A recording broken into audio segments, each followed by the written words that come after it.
Vidéo, à chaque fois que je mets une vidéo, il y a des gens qui mettent sur ma chaîne YouTube comme commentaire, il y a des pubs, ça nous embête. C'est pas moi qui mets les pubs, c'est YouTube. Mais par contre, ils râlent les gens, mais ils n'ont pas lu au-dessous. Je mets un commentaire sur la présentation de l'info. Dedans, je mets un lien vers Dailymotion. Et donc la même vidéo, mais sur Dailymotion, et là, il n'y a pas les pubs. Mais les gens, ils n'ont pas lu, et tout ce qu'ils font, ils râlent, mais voilà. Alors, les vieilles vidéos, les anciennes, il n'y avait pas. Mais ça doit faire un ou 2 ans que je mets des... comme ça, pour qu'il n'y ait pas de pub. Parce qu'au début, il n'y avait pas de pub, parce qu'il n'y avait pas assez d'abonnés. Maintenant, voilà. Donc, pour les gens qui râlent, comme quoi il y aura des pubs sur cette vidéo, il suffit de juste un petit peu lire. Voilà. Bon, alors maintenant, on arrive aux choses plus sérieuses. La prochaine journée, quand vous allez venir pour la prochaine journée, le truc habituel, c'est on a fait des hypnoses, on a pratiqué, mais on a du mal à trouver quoi dire. C'est-à-dire les phrases, qu'est-ce qu'on dit aux gens, etc. Bon. Pour vous aider là-dessus, il y a à comprendre comment, en hypnothérapie, on conçoit le symptôme. C'est-à-dire que les gens, quand ils vont voir un hypnothérapeute, quand ils vont faire une séance avec vous, etc., quand ils viennent me voir, tout ça, ils arrivent avec « il y a ça qui ne va pas ». Il y a ça qui... j'arrive pas à conduire sur une 4 voies. Un monsieur samedi matin. Dès que je vois quelqu'un, j'ai sans arrêt peur que les gens vomissent. Donc, j'ai peur de vomir. J'arrive pas à dormir. Je pique des crises d'angoisse, je sais pas pourquoi. Je pique des colères. Enfin, il y a... Voilà, j'ai peur qu'il y ait une araignée, alors ça, faut pas venir dans mon bureau, mais il y a etc. C'est-à-dire que les gens, ils sont dans de la souffrance, et ils amènent un problème, et ils sont focalisés sur ce truc-là. C'est-à-dire qu'ils sont avec le symptôme, et ils sont focalisés sur le symptôme. Avec, dans leur discours, l'impression que s'il n'y avait plus ça, ce serait merveilleux. Ok ? Voilà, c'est ce qui motive les gens à aller consulter. Il y a un truc qui leur pourrit tellement la vie que...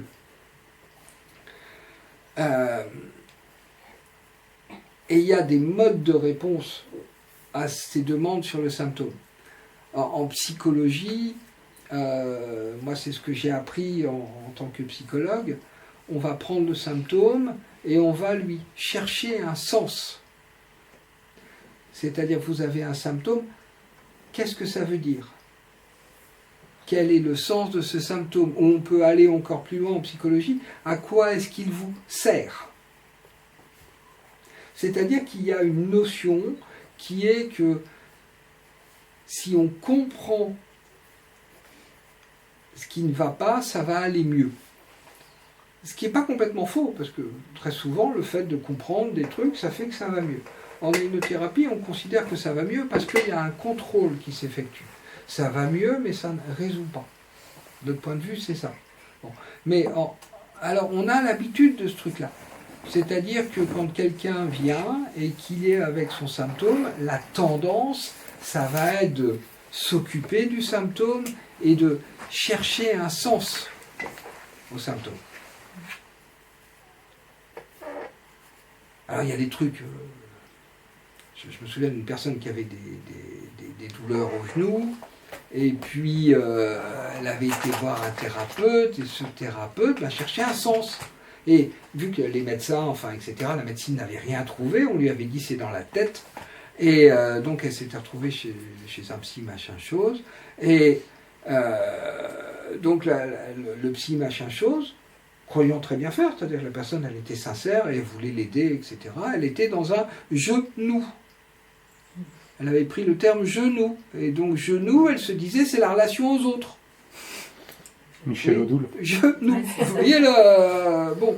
Alors, si on va voir un psy qui, lui, est carrément freudien, donc il y a une autre façon, lui, il va aller un petit peu plus loin.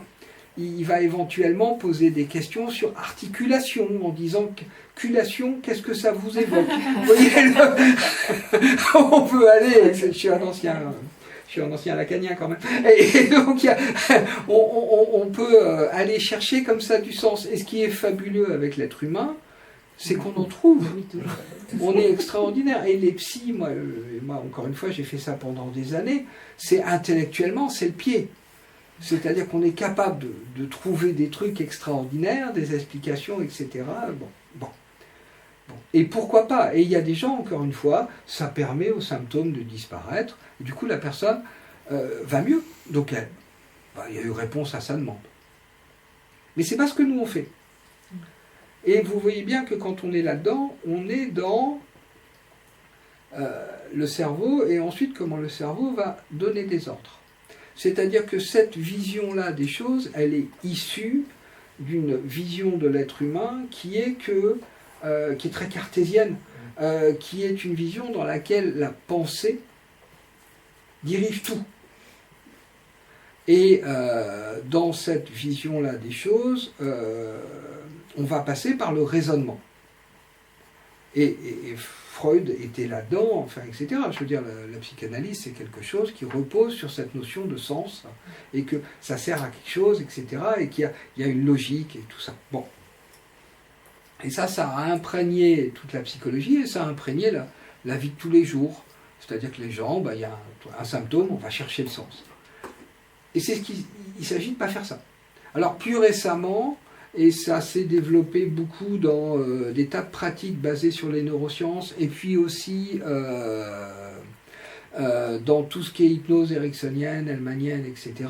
Il y a un autre mode de réponse aux symptômes, qui est la reprogrammation. Et c'est un terme qui est très très à la mode, hein. On va vous reprogrammer. Super. Voilà, donc je suis un ordinateur. Vous allez me dire, j'aurais peut-être un fonctionnement un peu plus cohérent et logique. Mais le truc, c'est ça, c'est une vision comme ça.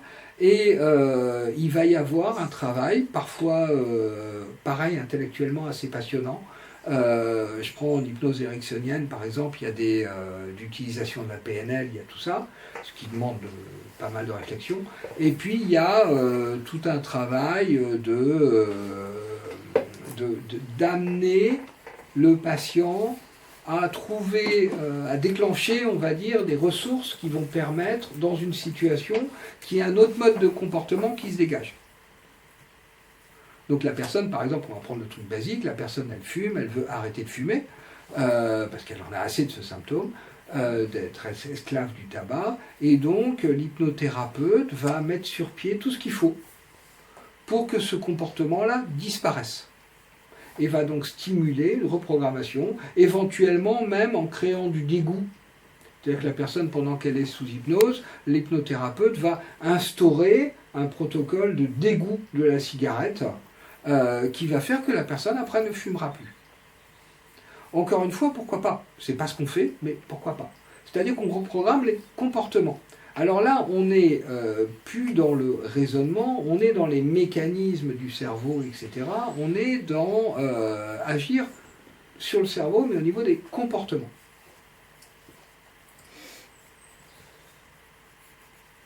C'est pas ce qu'on fait. C'est pas du tout ce qu'on fait. Nous, on considère que, alors c'est en accord avec la théorie polyvagale, moi je connaissais pas la théorie polyvagale à la base, mais quand c'est apparu ce truc-là, j'ai dit c'est génial, ça conforte ce que je raconte, donc c'est bien. Et donc ça me plaît. Ça me plaît, puisqu'ils sont d'accord avec ce que je dis, c'est que c'est des gens bien. Et donc la théorie polyvagale, de façon globale, elle explique que le cerveau, il reçoit les informations. Sur 100% d'informations, il en reçoit 80%, donc du reste du corps, et il en fait descendre 20%. Donc on pourrait dire que ce dont je vous ai parlé avant, ça agit sur les 20% qui descendent. Et ça fonctionne. Mais nous, on se situe sur une action sur les 80% qui montent. Et l'idée en hypnothérapie, c'est que partout dans le corps, il y a les fascias, et que les fascias mémorisent les moments difficiles. Et derrière ça, il y a une notion de ce que moi j'appelle système immunitaire comportemental, c'est-à-dire qu'il y a une notion de protection de l'individu. C'est-à-dire que cette mémorisation de choses difficiles pour la personne, c'est un système de protection. Et ce système de protection s'active automatiquement. Et c'est ça qui va déclencher des symptômes. C'est-à-dire qu'il y a un symptôme parce que il y a la trace de quelque chose qui s'est activé. Du coup, ça n'a pas de sens, ça n'a pas, etc. On n'est pas du tout dans le comportement. Nous, on va s'occuper de la trace. C'est-à-dire qu'en fait, on va travailler sur les fascias. Mais sans agir directement, ce qui va faire la différence avec d'autres pratiques que moi je considère comme des pratiques cousines, fasciathérapie, technique neurocutanée, enfin, etc. Il y a plein de pratiques qui travaillent sur les fascias. C'est-à-dire qu'on va permettre aux fascias de s'assouplir, de se réhydrater et de s'assouplir, donc aux traces du passé de s'en aller, en utilisant ce qu'on va voir pendant la journée, un léger état d'hypnose. Une petite transe. Voilà, c'est très simple. Bon. C'est-à-dire que quand on est face aux symptômes, tout en reconnaissant que pour le patient, pour la personne qui est en face de nous, c'est de la souffrance, etc., nous, on ne va pas s'occuper du symptôme. C'est-à-dire, ce qui est important, ce n'est pas le symptôme. Ce qui est important, c'est le point d'origine. C'est la trace qui est derrière. Et il n'y a pas de corrélation entre la trace et le symptôme. Par exemple, une personne a la phobie du vomissement, je ne sais plus comment ça s'appelle, etc. Sa vie est un enfer, elle a peur, donc elle ne va pas sortir, elle ne va pas, etc., avec des gens, enfin, etc., parce que si les gens picolent, ils risquent de vomir, enfin, etc. Avec des enfants, elle a peur qu'ils vomissent. La personne, pour dormir, elle a peur de vomir, du coup, elle dort assis, enfin, elle vit un truc terrible. Bon, toute sa vie est avec ça. Bon.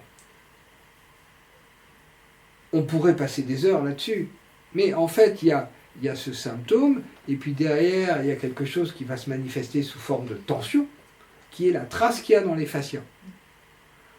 Et on va discuter avec cette personne, et ce qui va apparaître, c'est que cette personne, à sa naissance, ça a été catastrophique.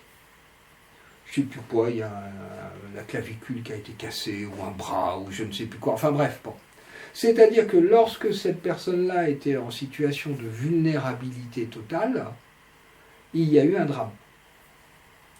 Donc il y a une association entre la vulnérabilité et la peur, ce qui paraît logique. Du coup, cette personne passe son temps à tout contrôler. Et les hasards de sa vie ont fait que ce contrôle, qui aurait pu se porter sur les araignées, ça s'est porté sur les vomissements. Mais ce qui est important n'est pas le vomissement, c'est ce truc de tout contrôler. Ça aurait pu donner totalement autre chose. Ça aurait pu donner une personne qui contrôle tout sans arrêt dans sa vie, qui est complètement psychorigide, qui, etc. Ça aurait pu donner ça aussi. C'est-à-dire que la même cause va donner plein d'effets différents. Et c'est pas parce qu'il y a tel effet qu'il y a telle cause.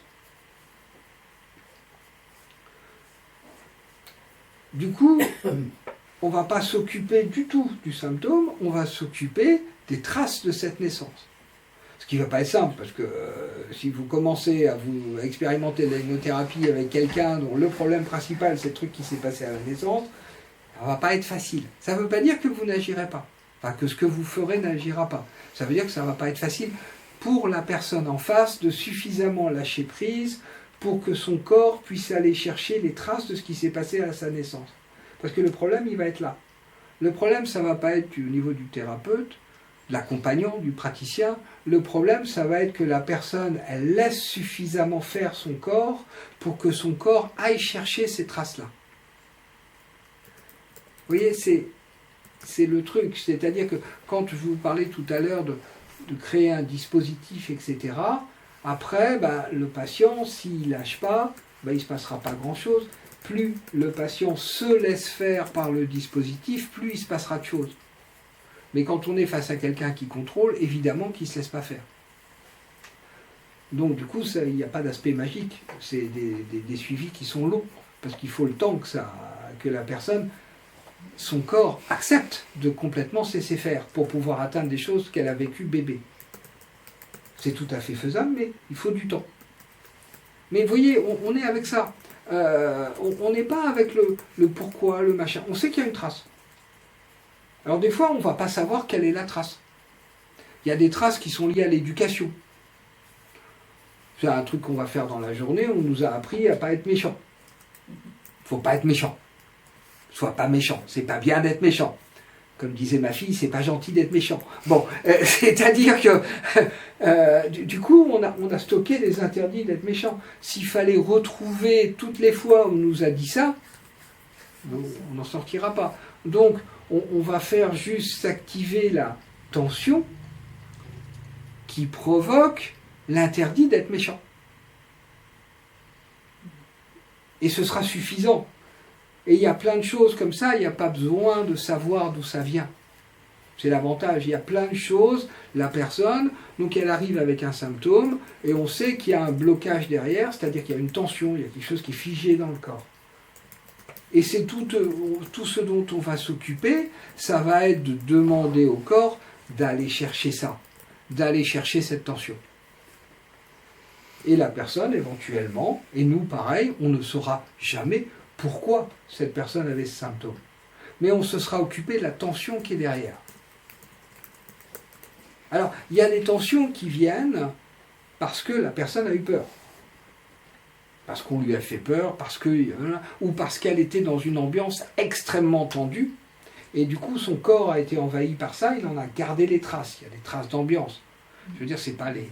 Il y a les événements, mais les événements, ils prennent de la valeur par rapport à l'ambiance dans laquelle ils se passent. Et puis, il y a des choses un petit peu plus complexes. On aime nos proches, on aime nos parents. Et quand on est enfant, on leur donne de l'amour. Il y a plein de théories comme quoi l'enfant, c'est un réceptacle. Attention, l'enfant, il donne. Il reçoit aussi, mais il donne, et il donne énormément à un enfant. Si vous prenez ce qu'on appelle le proto-regard, c'est-à-dire le premier regard qu'il y a lorsqu'on est face à un bébé, là, le truc, il est tout frais pondu, il vient de naître et tout, et vous prenez le regard dans la figure, un bébé, il voit à 18 cm, un truc comme ça, je veux dire, et on se prend un truc d'une puissance, d'une force, je veux dire, c'est pas un réceptacle, c'est waouh, c'est énorme ce que nous envoie le bébé à ce moment-là. C'est quelque chose d'extraordinaire. C'est-à-dire que le bébé, il l'envoie, il donne, et il a sa façon spontanée de donner. Ce que j'appelle la construction du personnage, c'est-à-dire qu'il y a la personne, le truc qui est là, qui donne, et puis c'est pas toujours reçu. Évidemment que c'est pas toujours reçu, parce que s'il y en a parmi vous qui ont des enfants, ils savent qu'on ne peut pas recevoir tout le temps. On est crevé après la journée de boulot, on est machin, on a nos propres casseroles, etc. Donc on n'est pas apte à recevoir. Je ne parle pas de pathologie, je parle de gens normaux.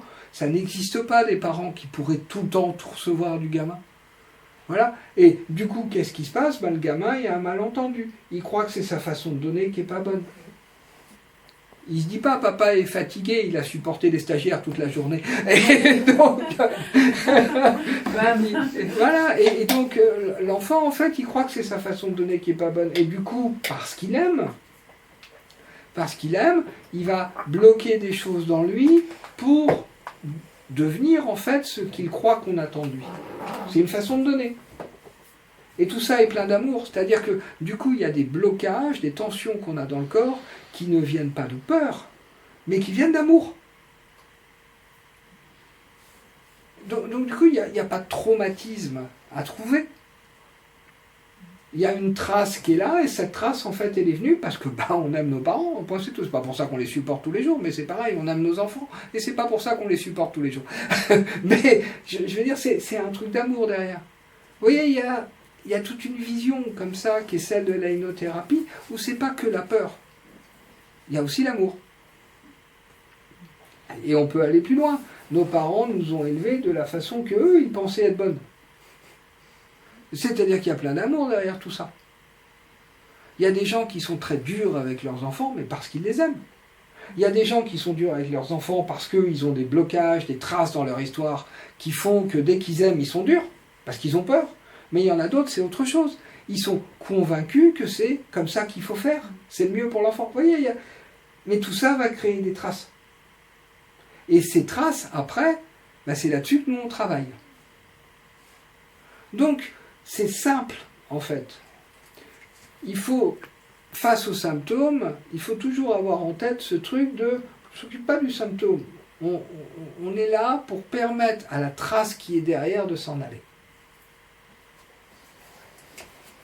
Et ça, c'est vraiment, Roustan, il disait fondamental, et là, je rejoins tout à fait sur ce terme-là, c'est-à-dire que c'est vraiment fondamental en hypnothérapie.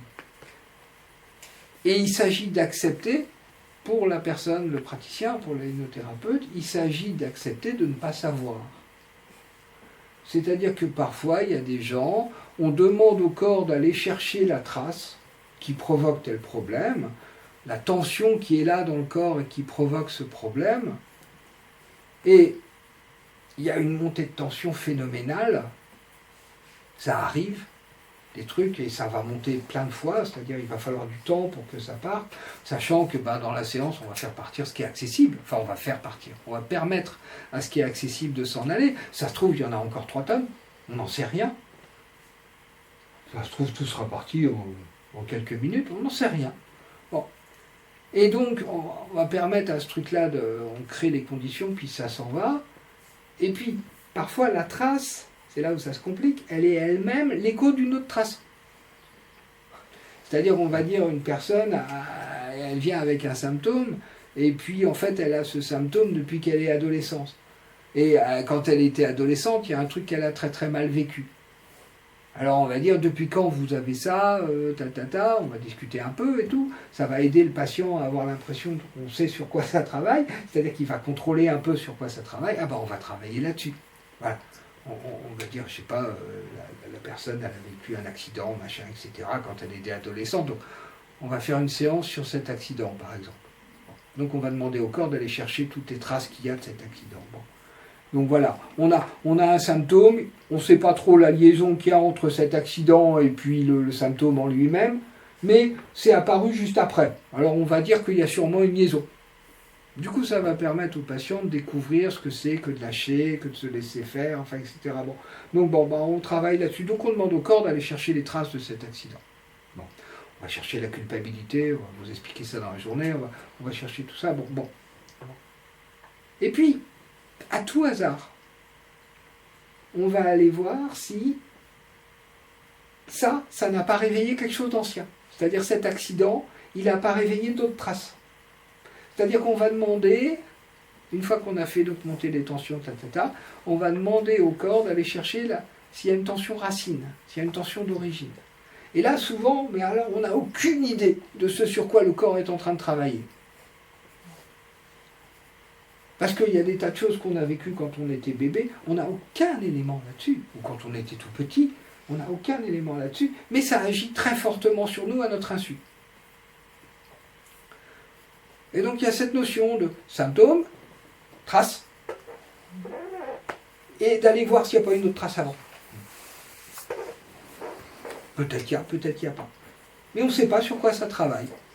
L'un des avantages de la hypnothérapie, c'est que s'il n'y a rien, il ne se passe rien. Quand il n'y a pas de trace, il ne se passe rien. C'est-à-dire, l'un des avantages de la hypnothérapie, c'est qu'on ne peut pas créer un problème chez la personne. Ce qui est pas mal. Dans les pratiques comme si, c'est pas mal. Et donc, il y a ce truc-là. C'est-à-dire qu'on remonte comme ça, et puis, si le corps y réagit, c'est qu'il y a quelque chose. Vous voyez, alors ça, pour l'instant, je vous le présente de façon globale, ça va prendre sens au cours de la journée, et puis quand vous allez faire avec des exercices avec des gens, c'est-à-dire que plutôt que de chercher des trucs compliqués, ayez en tête ce truc, c'est de demander au corps d'aller chercher la tension qui est derrière. Ok ? Et du coup, pour illustrer ça, on va faire un petit exercice collectif. Tout simplement, avec mon truc qui tombe. Voilà. Je vais vous inviter à vous asseoir à peu près confortablement. Et puis en même temps, on va commencer la formation. En hypnose, en hypnothérapie, parce que si on fait l'hypnose ericksonienne et tout ça, c'est différent. Mais nous, il y a deux parties. Il y a la création de l'état d'hypnose, ce qu'on appelle l'induction. Et puis après, il y a l'hypnose en elle-même. L'induction en hypnothérapie, c'est extrêmement simple. Là, on va faire une induction de base qui est basée sur la respiration. Tout à l'heure, on va vous montrer une autre induction qui est basée sur le fait de fixer un point. L'induction, c'est de permettre à la personne de se centrer sur elle-même, sur ses sensations. Évidemment, le mental, il continue. Hein. Le petit vélo, il tourne. Simplement, on va demander à la personne d'être plutôt sur ses sensations. Simplement, dans la vie de tous les jours, on n'a pas l'habitude. On n'est pas dans ce genre d'état dans la vie de tous les jours, on est dans nos pensées. C'est-à-dire qu'on pose notre conscience sur les pensées que notre cerveau est en train de fabriquer. C'est de ça dont on s'occupe. Alors là, pour vous aider pour cette induction, et après il y aura l'exercice en lui-même, c'est-à-dire il y aura l'utilisation de l'état d'hypnose, très très léger. Donc là, je vous invite à fermer les yeux. Tout simplement.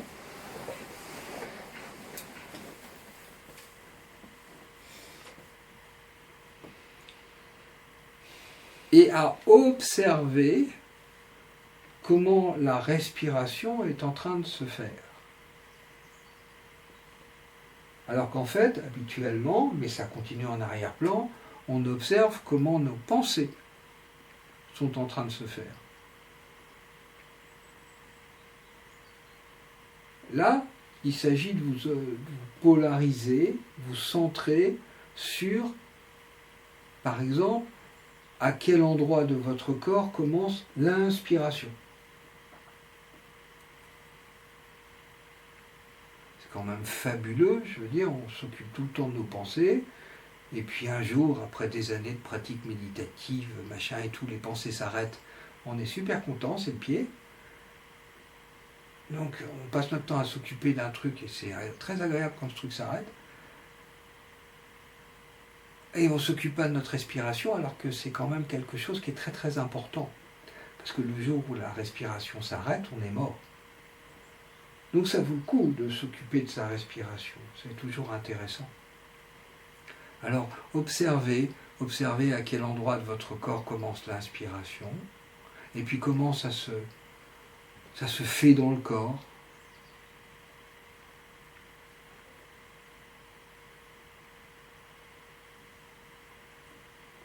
Et puis, puisqu'il y en a parmi vous qui ont travaillé un petit peu avec Benjamin Grenard, qui ont fait un peu d'ainophonie ou de souffle-voix, etc., vous pouvez aussi, puisqu'il y en a qui, oui, à peu près tout le monde a le dos contre quelque chose, vous pouvez observer si à l'inspiration, vous sentez la respiration dans le bas du dos. Peut-être vous sentez, peut-être vous ne sentez pas, hein.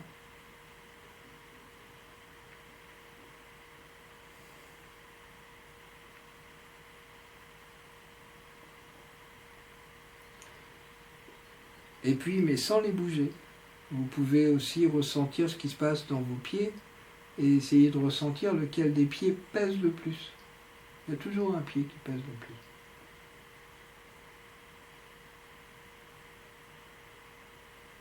Les pensées continuent, ça, il n'y a pas de souci là-dessus, ça n'a pas d'importance. Par contre, vous êtes en train de vous occuper de vous, en fait. Vous êtes en train de vous occuper des sensations.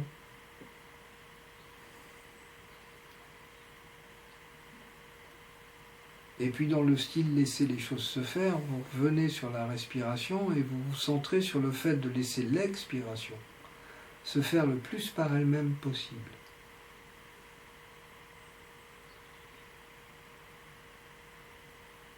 Voilà, tout ça c'est une induction.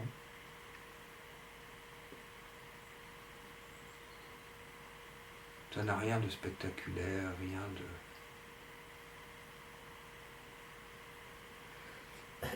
de complexe en fait. On demande juste à quelqu'un de s'occuper de lui, de ce qui est tangible, c'est-à-dire les sensations.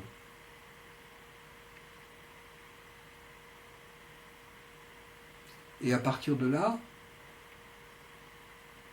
d'être attentif, donc soyez attentive à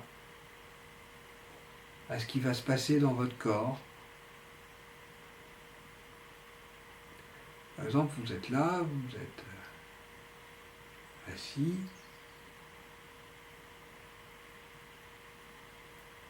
Et depuis ce matin, il s'est passé des choses. Alors je vais demander à votre corps s'il est d'accord d'aller chercher les tensions qu'il y a eu depuis ce matin, tout simplement, et puis de faire ce qu'il a à faire avec ces tensions. C'est-à-dire que vous laissez votre corps faire ce qu'il a à faire avec les tensions qu'il y a eu depuis ce matin. Voilà, c'est en train de venir, ça monte. Vous laissez ça monter, vous vous laissez envahir par ça, sans rien faire, c'est juste de l'observation.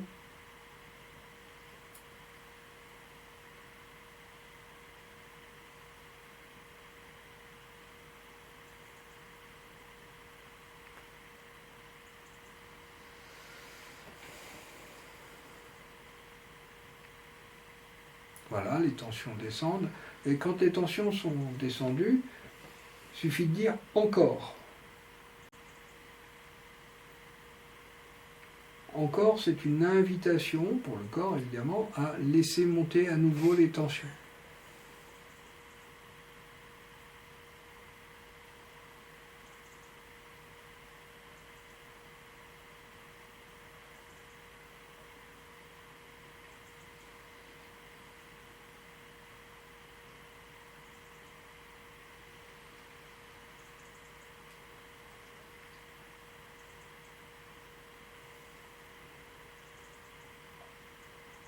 Encore ?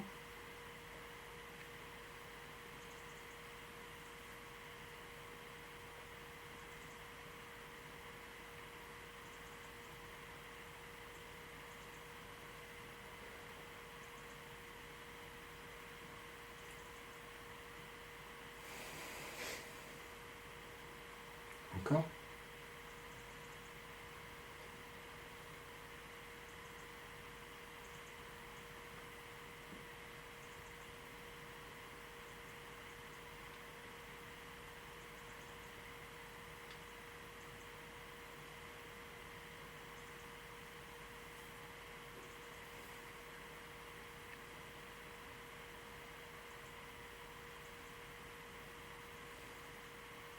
Encore ?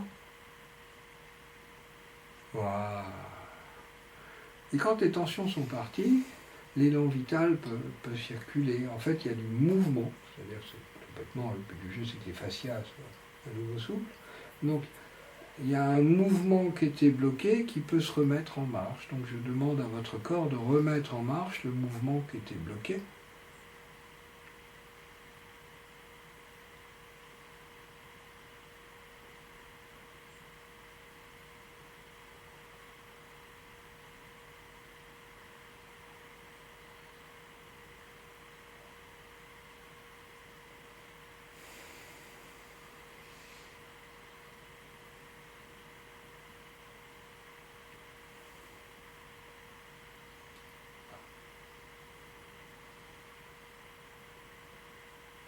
Voilà. Et puis je vais demander à votre corps, mais pas vous, à votre corps, d'aller chercher une trace de quand vous étiez adolescent, adolescente. C'est votre corps qui choisit. Votre corps va chercher, et puis il fait ce qu'il a à faire avec.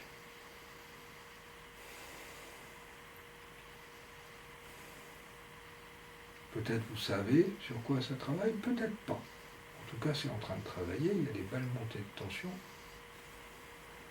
Et vous laissez votre corps faire. Voilà.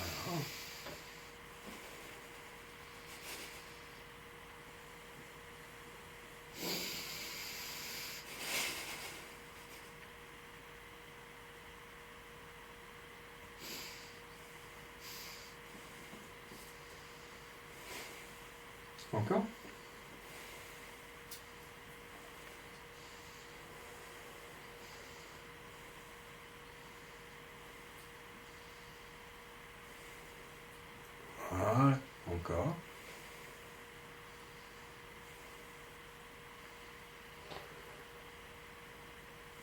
Voilà, et les mouvements qui étaient bloqués se remettent en marche.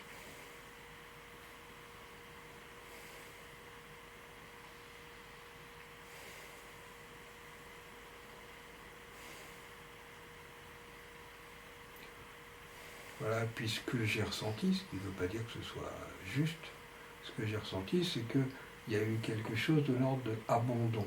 Alors vous laissez votre corps faire ce qu'il a à faire avec abandon.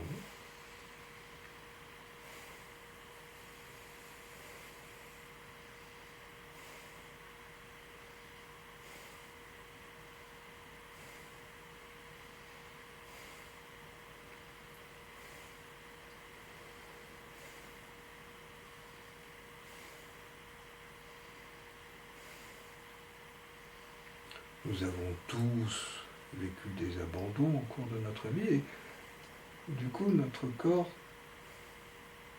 a eu besoin de se laisser transformer par cet abandon. Mais avant de se laisser transformer, il y a autre chose. Il y a l'impression d'y être pour quelque chose dans l'abandon qui vient. Là. Voilà, vous laissez votre corps faire ce qu'il a à faire.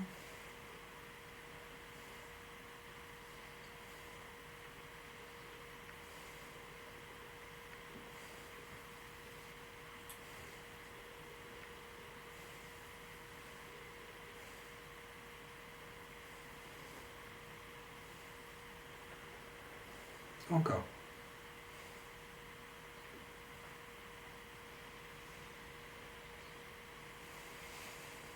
Voilà, et donc le corps se laisse transformer maintenant par abandon.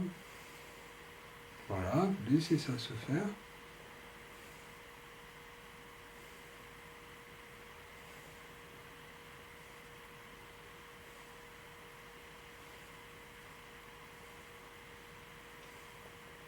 Super, encore. Voilà, tous les mouvements qui étaient bloqués se remettent en marche.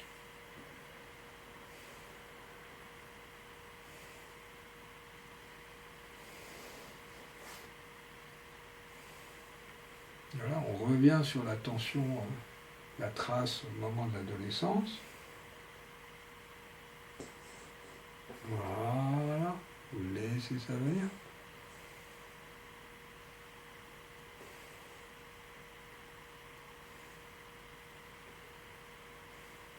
Encore. Très bien. Les mouvements se remettent en marche.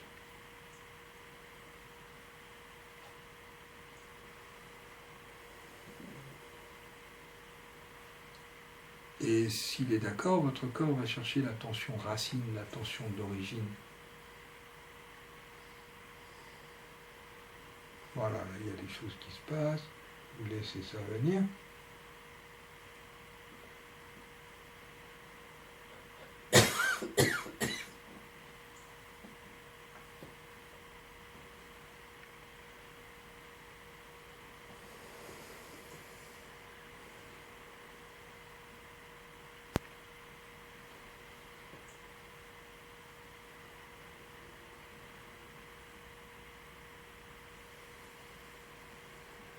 Encore.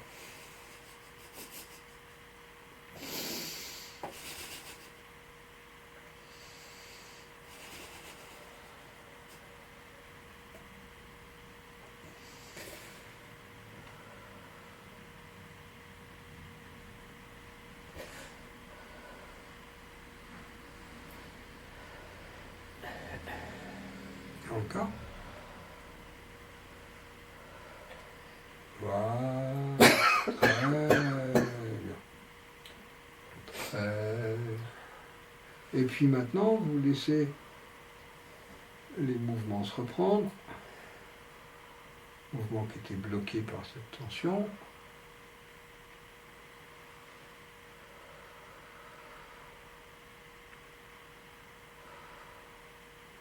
Voilà, et puis vous laissez tout simplement votre corps choisir par lui-même, complètement, ce sur quoi il a envie de travailler maintenant. Voilà, laissez ça vous envahir, grandir, prendre sa place.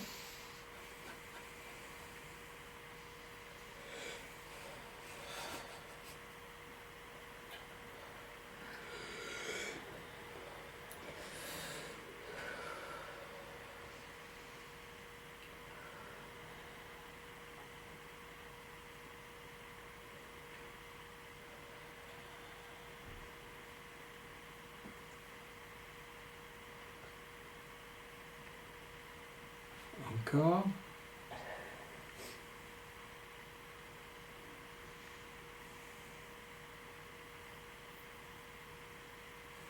Super. Encore.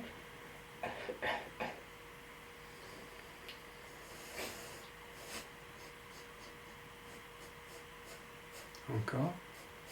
Voilà. Très bien. Encore. Et pareil, je demande au corps d'aller à la tension racine. Tension d'origine.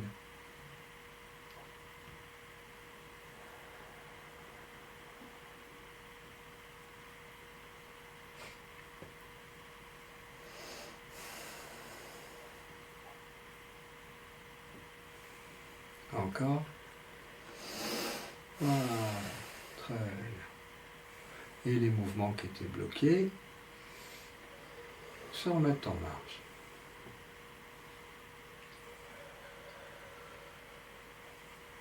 Super.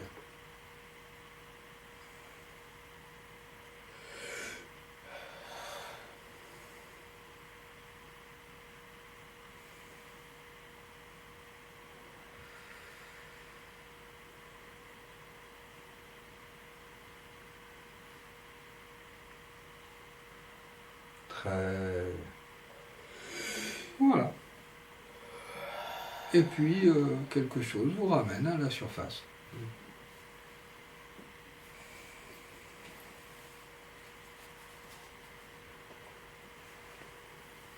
On se fait une petite pause.